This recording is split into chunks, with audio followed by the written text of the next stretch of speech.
Hi, it's Malcolm here, and in this video I'm going to show you how we can use the chance of winning column in the Greyhound card software to find losing runners every day.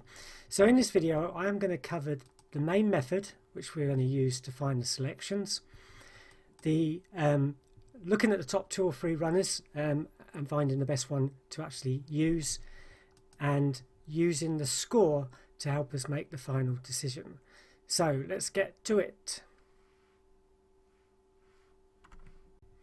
Okay, so what I'm going to do is I'm using yesterday's results card to talk you through the way we would look at the daily races, but with the results we can actually see what would have happened as well, so it's worth having those available. Now the results cards obviously have the results, the place results, the prices, so this is the main price and this is the place price. And so as we go through the cards we can see which runners placed and what price they placed at, and these are all based on BSP and Betfair starting price as well, so we can see what those prices were. So this is the first race. Now what we do is we first of all we sort the column by chance of winning, so just clicking on the column shows us which has got the lowest chance of winning and which has got the highest. Now remember we are laying, so what we're trying to do is find runners that will actually lose the race.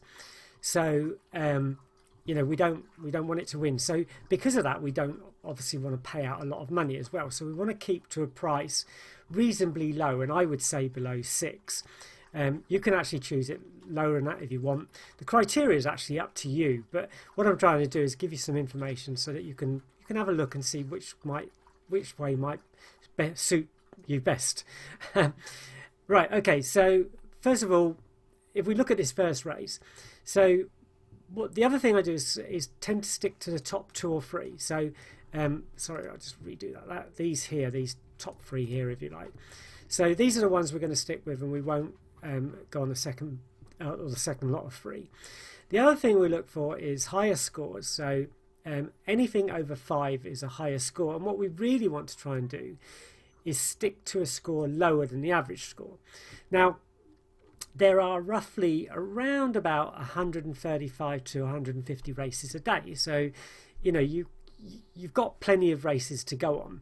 So a lot of people just sit down in the morning, go through the cards, because you get the cards like this, or if you've got the Betfair software you can go through that as well, and just pick out the races that you want to go on, or otherwise you can just sit there during the day and just go through race after race and just see what meets your criteria.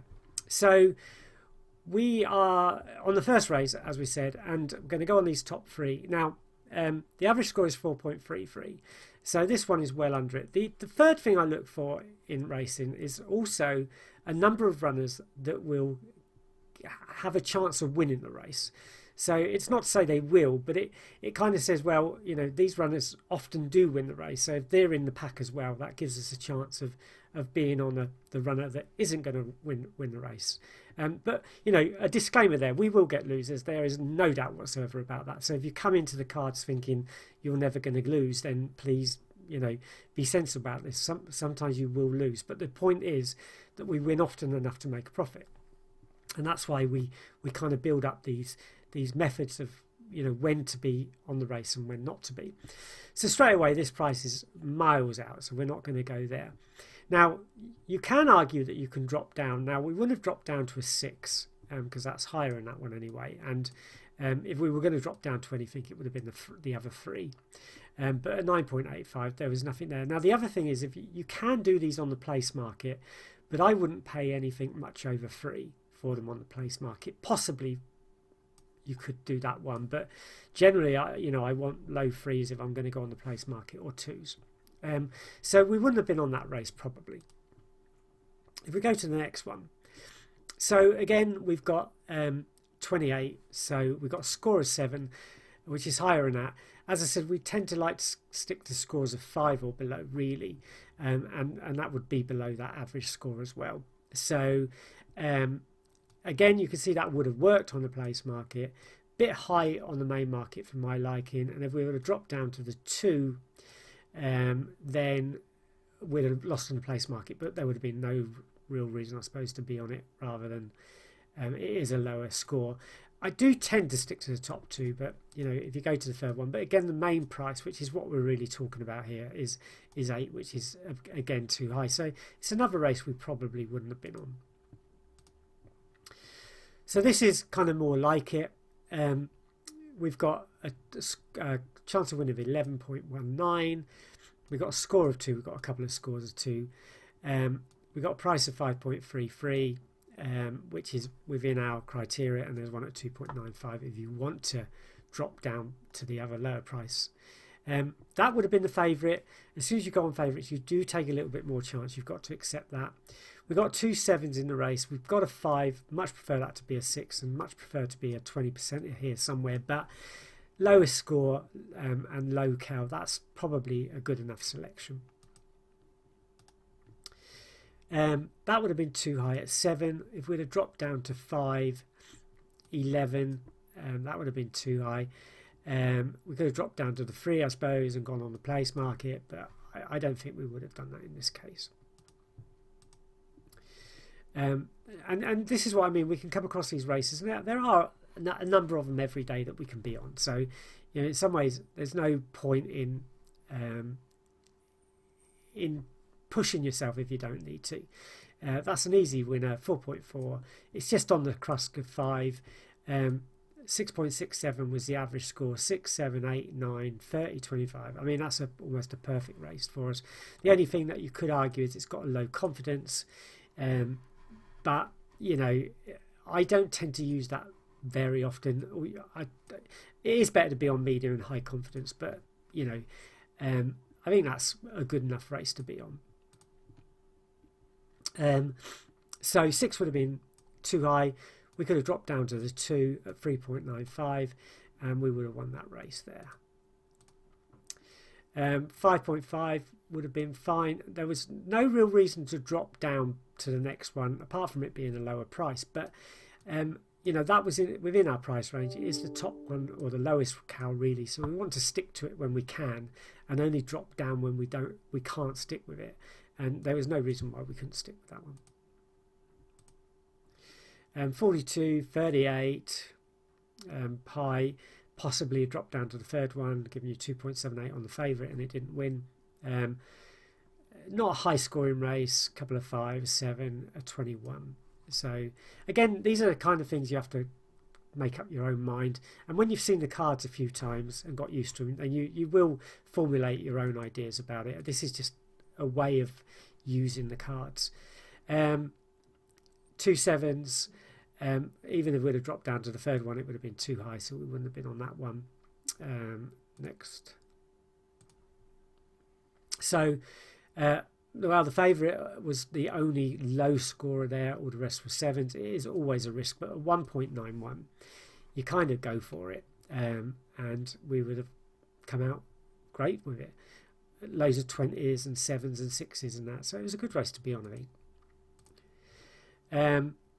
5.48, but that was a 7, so we could have dropped down to the 4, or that 4 possibly, and we'd have got it there if we'd have gone that far down. But as I said before, that's your cut-off point, that there. Don't go any lower than that. 4.2, pretty easy win. No reason why we'd have gone anywhere else. 5, 7, 27. These are all 6s, and all 6s and 5s have stayed away from that race. So a 7, we'd have stayed away from that. Could have dropped down to the 3 and got 4.1, and would have won that race. Too high again. Too high. Possibly could have dropped down to the third one at 4.13 and won that one.